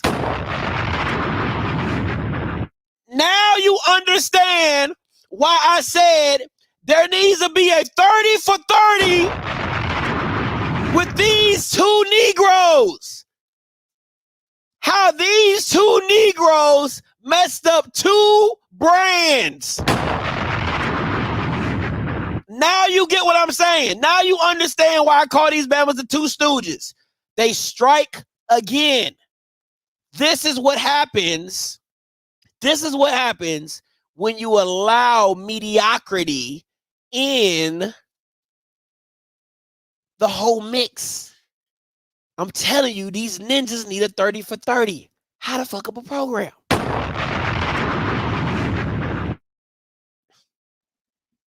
Now, I know I got some Southern people in here. I want to talk to y'all tomorrow. Let me talk to the real Southern people. Somebody sent me that board meeting. Southern fans, you know what I'm talking about. Somebody sent me the board meeting. Just know I'm going to clip it and I'm going to break it down tomorrow. So if you're a real Southern fan and you watch the Southern University board meeting, you know exactly what I'm talking about. And somebody sent it to me because you know I don't watch no board meetings. So I'm breaking that down tomorrow. Yes, sir. And if you don't know what I'm talking about, matter of fact, you know me, I like a little mess. Oh yeah. Let me get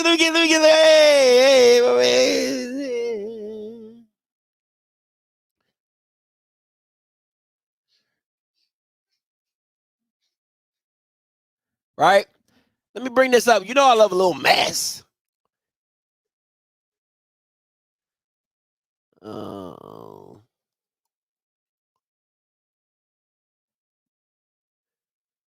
See, I know y'all seen it. I know y'all seen it, but the other people haven't seen it. See, you're being selfish. You're being selfish. So listen, go to the Southern University Board Supervisors meeting by the Southern University Systems, right? Skip to the timestamp of 1930. Listen to me. Listen to me now. You said so. I'm gonna show a little small clip. I'm gonna show a little small clip. I'll show a little small clip.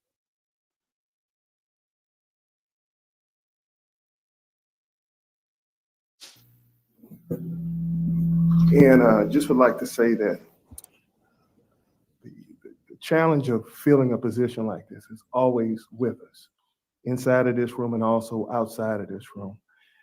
And it can be challenging sometimes, but where we're at now as far as our leadership, our athletic director, our chairman here, the leadership on this board, has put us in a place to where we've made a decision. And I hope that we can stand together on this and support moving forward with our head coach. So I would like to second the nomination. Now, are there any comments, discussions, questions? Mr. Clayton. All right, let me break down what happened right here, because y'all don't know who's talking. It's hard to see. This right here, I hope you can see my mouse right here. If you're looking at the screen, if you're looking at the guy in the blue shirt, right, look straight at the screen, the guy with the light blue shirt by the emblem, to his right is Rutledge, right? The next guy over is Tony Clayton. That's Tony Clayton. So if you're looking at the guy with the light blue shirt, to his right is Rutledge, and to his right is Tony Clayton. Here we go. Now, who you about to hear speak right now is Tony Clayton. He's an attorney. He's my new best friend. I love you, Tony Clayton. You a real one. I find that this process was flawed. I don't think it's indicative of the way we should operate at Southern University. This has nothing to do with Coach Graves and or his character, but this administration just hasn't ceased to shock me with some of the actions that emanate from the head of this campus. We knew that we were getting rid of Dooley. You got rid of Coach Dooley. You didn't have a plan B. And we select someone from the same operation that didn't have a winning culture about it. With all due respect, if this new coach knew the answer to winning games, he should have leaned over and whispered to Dooley and told him how to do it. Talk your shit, Tony! Talk your shit, Tony! That's what I'm talking about! Talk your shit, Tony! Come on, man! Come on, man! Talk your shit, Tony! Ha! If he knew how to win games, now mind you, see it gets better. Oh, it gets better. Guess who's in the audience? Terrence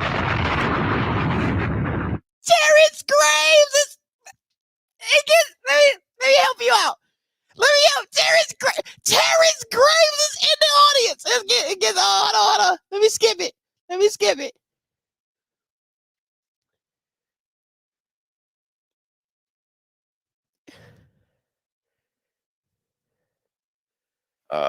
I've been in front of you all several times in this administration, and we have had a conversation about what we need to do from a budget standpoint. I think that conversation should still be on the table. It was great ball. Coach Graves.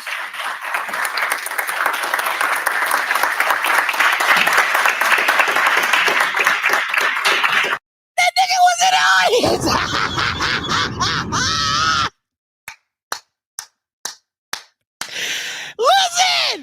Listen! I'm telling you, listen, guys, I'm telling you, it is the best 20 minutes of your life. It is the best 20 minutes of your life. Please go watch it. I'm breaking it down tomorrow. Go watch. It's the best 20 minutes of your life. Let me go back and let me see where I was. You got rid of Coach Dooley, campus. We knew that we were getting rid of Dooley. You got rid of Coach Dooley. You didn't have a plan B. And we select someone from the same operation that didn't have a winning culture about it. With all due respect, if this new coach knew the answer to winning games, he should have leaned over and whispered to Dooley and told him how to do it. But yet we're faced with, again, that 4 or 5 year contract with Dooley that's worth $600,000 or $700,000, hundreds of thousands of dollars that we must pay off. We're going to hire this new coach, hundreds of thousands of dollars. And it goes to the essence of how this administration operates. I came on this board less than 2 months ago, and I came on the heels that this president had one of the lowest evaluations ever. And then for him to come in and say, let's give this guy a chance. It's okay to give a man a chance, but don't give him a chance on my money. When I'm putting up money, when I say me, I'm talking about the stakeholders. No, he talking about him. Tony Clayton said, hey, don't, with my money, I don't play. It's two things I don't play about, Smokey. I don't play about my food, and I don't play about my money. Let me skip because everybody's like, go to 2243. Let me. Oh, what's it? Go where? Let me see. 2243. 2243. All right, what to 2243? Let's keep going. What's up? And why not go out and open up a full-blown search? Now, I voted for the focus search, but I thought it would be where we would consider everyone, and all the while you knew you were going to pick a guy from the same staff. It's just not how we operate at Southern. I can add on to that I've watched my friend and colleague, Professor Pierre, get yanked from the law school to be considered as the interim chancellor over here. You left the law school naked. And so now we're going to possibly hire him and pay another chancellor. What in the world is going on up here? And I think we as fiduciary responsible people to this university has to make sure that these taxpayers' money is being met out. I know some stakeholders personally that had to put money up to make sure that this athletic budget made it. It's in a deficit now, and it will be. And at what point do we put the best product for Southern? At what point do we make it incumbent upon this administration, this president, or which word? Let me give you some. Let me give you some background. I gotta give you some background, right? Because I gotta get some background. So I'm gonna go back and play what Rutledge said because I need you to understand. Why Tony Clayton is so upset in the ignorance of what Rutledge said in his comments. Now, mind you, let me show y'all something, right? Rutledge is the guy. I'm gonna say this again. Tony Clayton is, listen to me, right? If you look at the guy with the white and the blue shirt, if you go to his right, or his left, my right, our right, his left, the guy with the light blue shirt, his left, our right, that's Rutledge.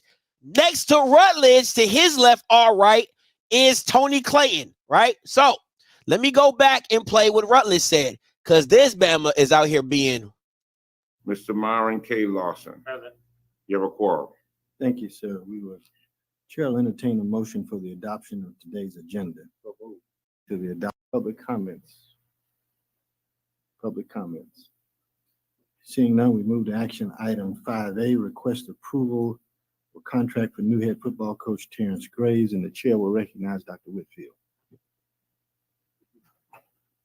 Season's greetings to everyone, and thank you all for being out here. Okay, so what you hear right now is the guy right next to the guy in the light blue shirt. All right, his left, right? He's speaking right now, okay? He's speaking. He's right by, if you see the American flag, if you can see the American flag on the left side, he's in front of the Louisiana state flag on the other side. He's directly in front of the state flag. That's who's speaking right now. That's Rutledge. Listen to this foolishness. I'll meet in December, so I'm glad y'all could make it. I'd like to nominate Coach Terrence Graves for the new head coach of the Southern University football team. Last 2 Fridays ago, Southern Lab was playing against Washita Christian. I don't know if y'all watched the Cardiac Kids, as I now call them, but they won 2 games at the 4th quarter. Just totally amazing. It was raining, it was cold, and Coach Graves was on the sidelines. And I've been to many Southern Lab games in the last 10 years, and I don't remember seeing too many head coaches on the sidelines of a Southern Lab football game after Bayou Classic. You're talking about an interim coach who had no uncertainty, didn't know whether he was going to have a job, whether he would continue to be working here at Southern University. A lot of uncertainty there. So I just approached Coach Graves and, Coach, what you doing here, man? I said, man, they got a couple of nice kids on the sidelines from Southern Lab. I'm trying to see if I can pick someone up. And then he went on to tell me about recruiting another kid from another school, which I won't disclose because somebody from Grambling might be listening and they would go after this kid. But he's got another kid in the state of Louisiana who he was actively recruiting as well. And I'm thinking to myself, why would someone be so committed and dedicated to the school where he's not even sure if he's going to be working here next year. Let me say this. Okay. Now, let me give you how this works. Southern Lab is literally is walking distance from Southern University. Now, if they're playing in a state championship, it might be in the Louisiana Dome, which he just played in the Bayou Classic. So you're not asking much of a coach who already was in Baton Rouge to stay to watch Southern Lab play. That's not special. He's not in California. He's not in Texas. He's in the state of Louisiana. Most likely, wherever the game is being played, it ain't far. It is not far. That's why Grambling people hate that the Bayou Classics in Baton Rouge is in New Orleans, because it's a hop, skip, and a jump from Baton Rouge. They say it's like a home game for Southern. So why does that even matter? Oh, Terrence Graves was on the sideline of the Southern Labs game. And I'm like, wow. Oh, coach, what you doing here? Haven't seen you. I don't give a who. I don't give two shits who it is. Ronnie, Rutledge, whatever. Don't give two shits. Anywho, the whole point of the matter is this. It don't matter. That is a weak ass excuse. The game was at Southern. That's even worse. Oh, coach, why are you here? Oh my God, it's amazing. Never seen somebody on the sidelines at a Southern Labs game. I haven't seen too many head coaches. The school is literally walking. Like when I first got to Southern, my man J Max was like, "Hey, Scotty, that's Southern Labs. That's where Marcus Spears went." Literally, just turn right. And it's Southern Lab right there, the high school or whatever that thing, preparatory high school, whatever it's called. So why is that? Oh, he's an interim guy. He's an interim guy on the sideline recruiting at Southern.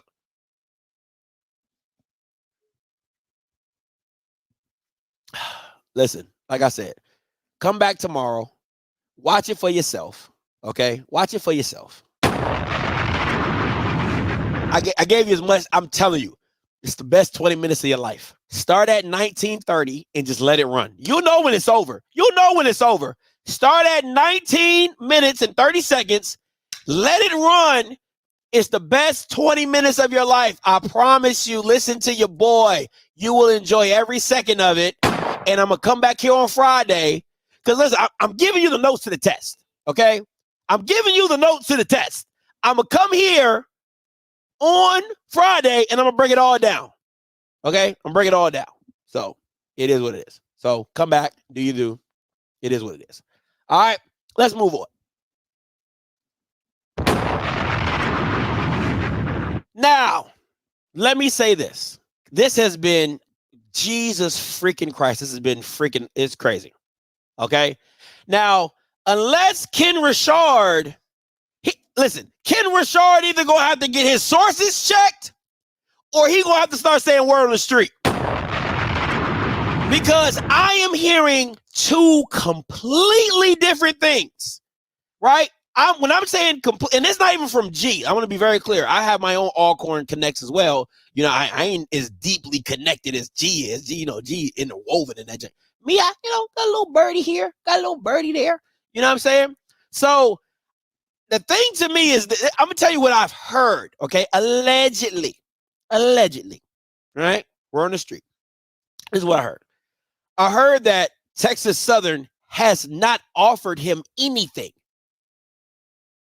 I've heard that Alcorn has bumped up his price from $250 to I think like $20,000 or $30,000. I think it's like $25,000 more. Like they bumped up his pay. Like they're like, hey, we'll give you this. So I think like $270 or $275.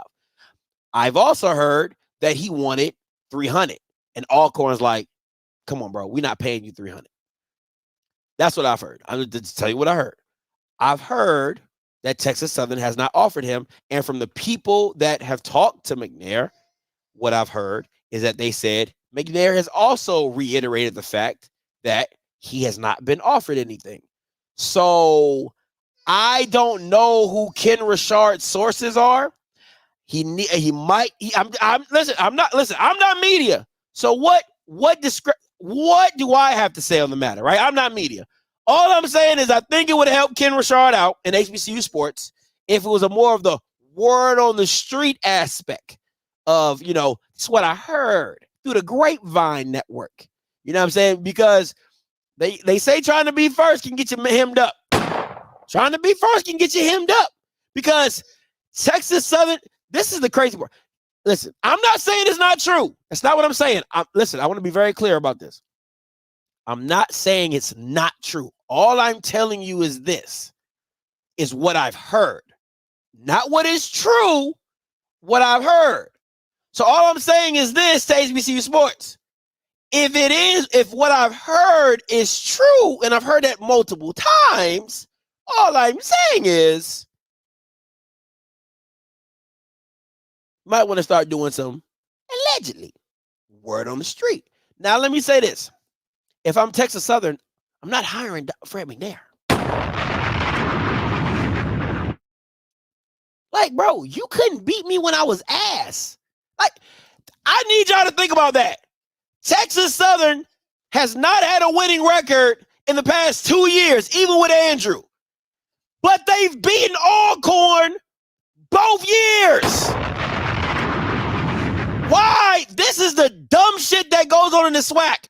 Why would I go hire? And I'm not saying listen to me, I'm not saying it's a bad hire. I'm not saying that.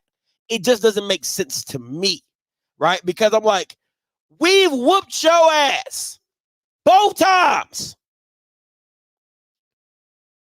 Andrew and without Andrew, we beat you. We beat you at your homecoming last year, and we demolished you this year. Why would I go out and hire the coach that I've been whooping?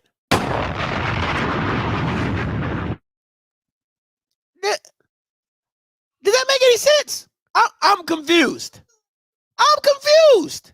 Does that make any logical sense? I'm going to go hire the guy that I've been beating while I've been ass. And the guy that beat you, he got fired. The guy that beat you, he fired.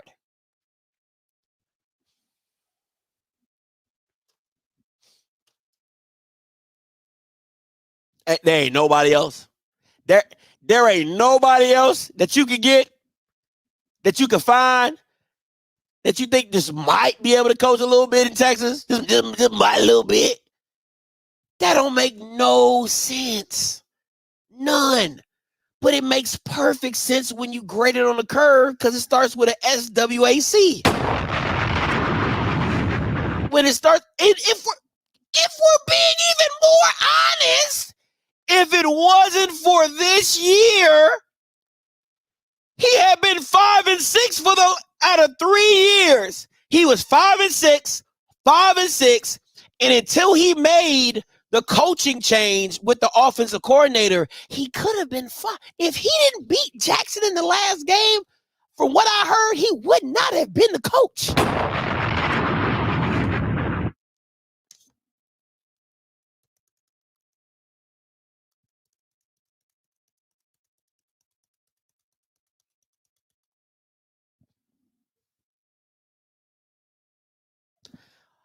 Once again, I'm not saying that hiring McNair would not be bad. I mean, I'm not saying it's a bad hire. I'm not saying that at all. But what I will say is this. There is a level of understanding and passion that McNair has for Alcorn as to why he can get students into Alcorn, or why athletes will believe, listen, it is not easy recruiting in Houston. There's a lot of programs, and Texas Southern ain't one of them. Listen, Texas Southern got money. They can pay him what he like. I don't know what that assistance pool would look like or whatever. But if he bringing that Bama Elliott Rotten with him, that ain't no help. He ass. So, I mean, to me, what is your staff going to look like? That's one. Two, how are you going to recruit the state of Texas? That's another. Because recruiting recruiting Houston, I mean, I'm not saying it's easy. There's a lot of talent in Houston. There's a lot of talent in the Dallas area. But no, I'm saying when he bring them back.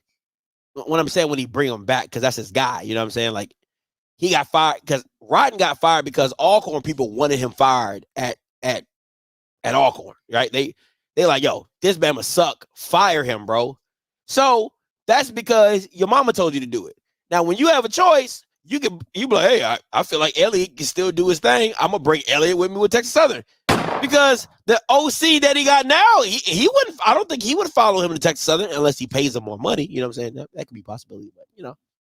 So it all depends. So it definitely all depends. So it is what it is.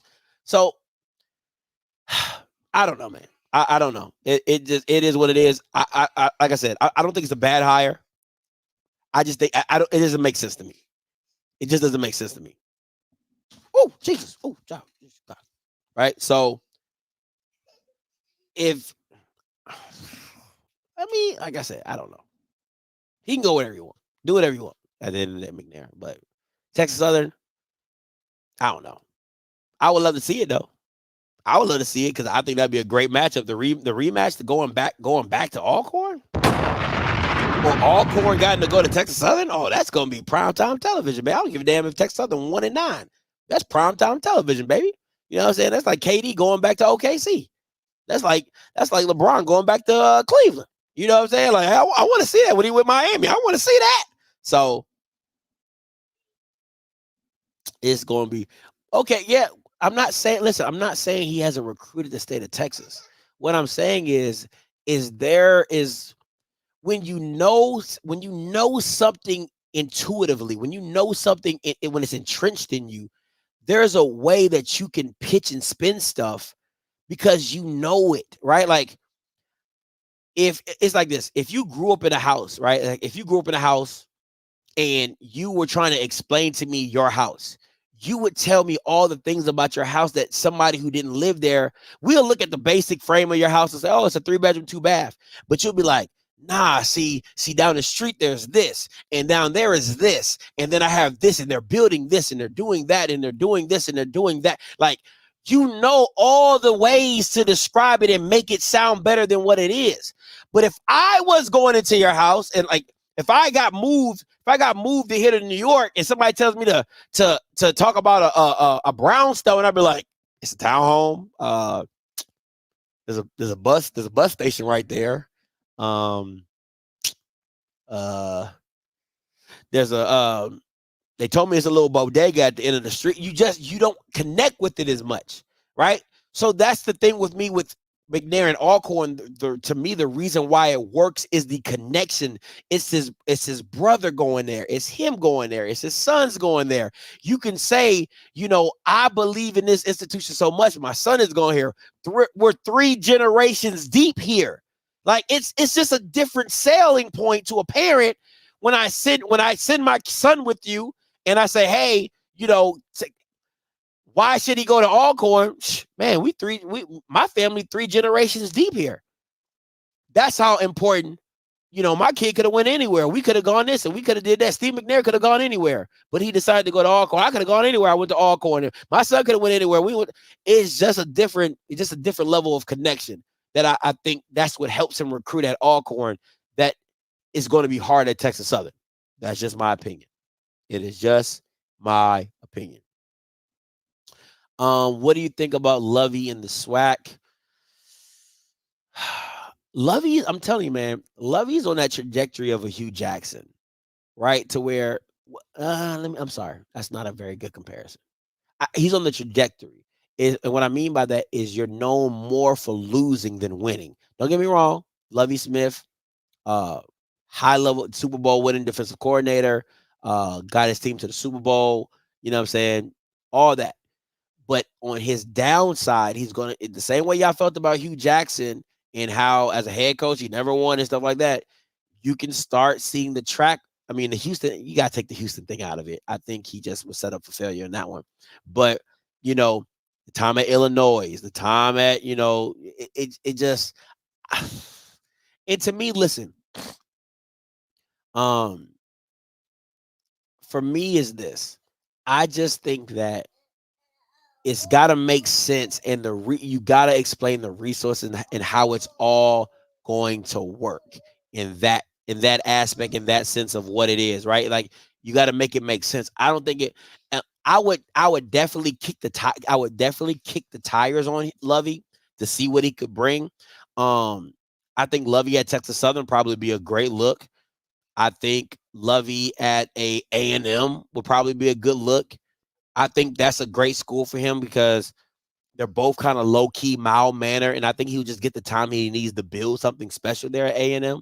And then the Magic City Classic is always going to keep his name in the forefront because of the Classic being so big.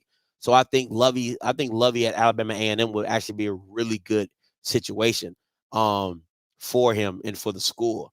But, it is what it is. Last thing.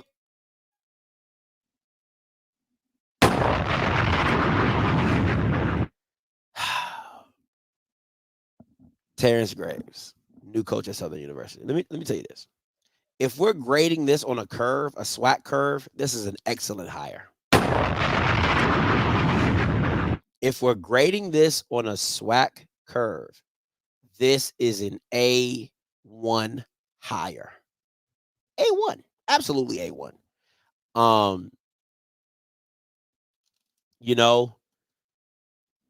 A lot of time spent in HBCU football. He won 2 big classic games. That means everything. He's won championship as a staff. He was a part of Dooley. He's friends with somebody on the board. You know what I'm saying? It just screams SWAC hire. That's all it does. You know what I'm saying? So if we're grading it on a SWAC curve, I think this is an excellent hire. If we're grading it on a curve of real coaching and a real understanding of the position, I think this is an ass hire. I would give this hire a D+ because, and I had a conversation with somebody from Southern. So was Dooley. What does that mean? I had a conversation with somebody from Southern, and I said, what is the problem? The problem with the Terrence Graves hire, the problem with Southern University and the problem with Terrence Graves, right? I'm going to give you in my perspective.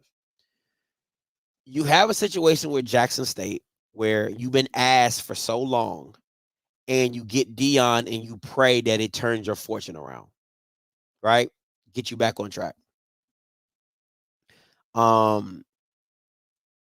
Then you have a situation with Southern where Southern's been competitive for a long time and they have the expectation to win. And then you have a Dooley situation or you try to get a new coach. It just doesn't fit, right? Southern's expectations and how quickly they expect you to win can really mess up a lot of coaches. So how Valley's situation is just a bad situation that coaches rack up losses.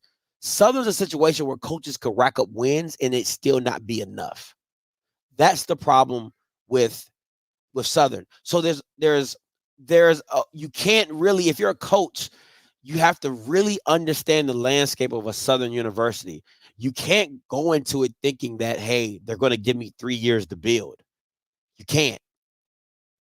You just can't. Right? So that kind of leans out younger coaches, that you want to give time to build and things like that. So you try to go get you a championship coach. But going to go get a championship coach outside of Dooley is going to cost you money. It's going to cost you a pretty penny. And then when them coaches want money for the staff and stuff like that, you can't afford it. You don't have it. Right? So this Southern job is a shiny penny that's not worth much. I want to like, it's a shiny penny with a hole in it, right? It's like, yeah, it's nice, but because as quick as you came, as quick as you can go. No homo. Right? So I think if Southern could temper their expectations and really allow, because to me, I'm going to tell you this. Let me tell you why I think Ed Reed is a perfect fit for Southern University. because of the expectations, right? Because when you get a celebrity coach, and I want to say celebrity, when you get a football superstar, you get a football star in the position of in Southern, they're both on the same timeline. Southern is expecting to win, and the football star is expecting to win. So their paths are on the same premise, right? There is no time to build. I have to, the NFL superstar comes in and says, hey, I have to win now. They won't give me the time to build. The most you could do is miss the SWAC championship by a game. But you got to win homecoming, and you got to win the Bayou Classic, and you got to be over 7 to 8 wins, right? That's just what they want. Well, in the sense of a celebrity hire, they got to be on that same pathway. So that fits to me. I think that's a perfect marriage because the expectations match expectations. But when you have these illogical expectations and you put them on coaches that need time to build, then you have the misconception. Then you have the confusion. Then you have the problems that arise where you start going through coaches like they're doing now. So to me,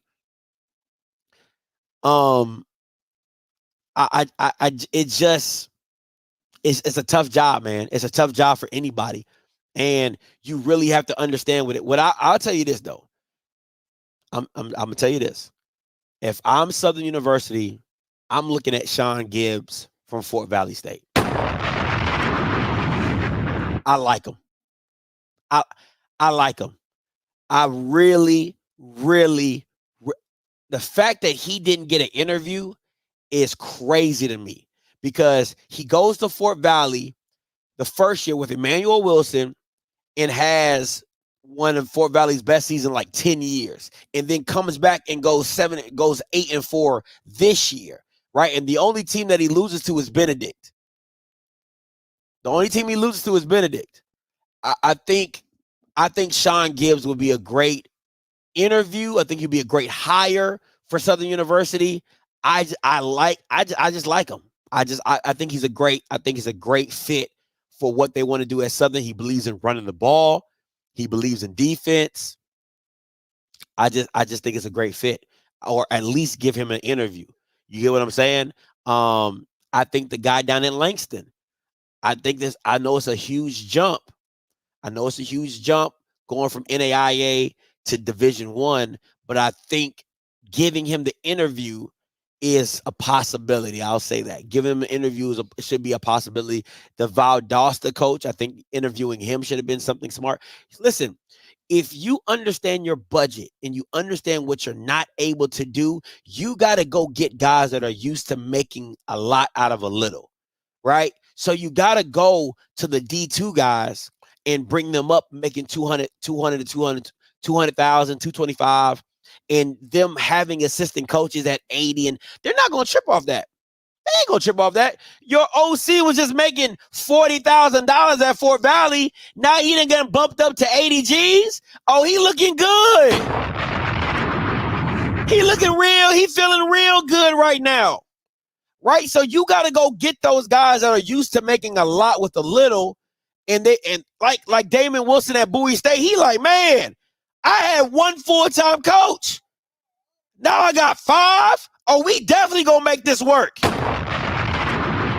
And you see what it looks like. You see the progression. You see the elevation in Morgan State's brand and recruiting and program, and they're just right there, right?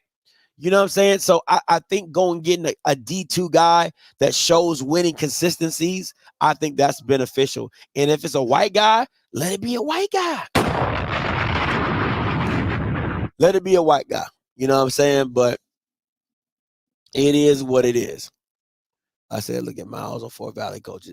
Sam Shade, I'm a little iffy on Sam Shade, but I definitely like Gibbs. I love his demeanor. I love his personality. I think his demeanor and personality is a great fit for Southern. I really do. I really, really, really do. So it'll be something. It's something to see if he should have got an interview. That's just my personal opinion, man. But listen, I'm about to get up out of here. You already know what it is. Friday breakdown of the Southern Supervisory Board is going down. Make sure if you're a FAMU fan, you get your merch.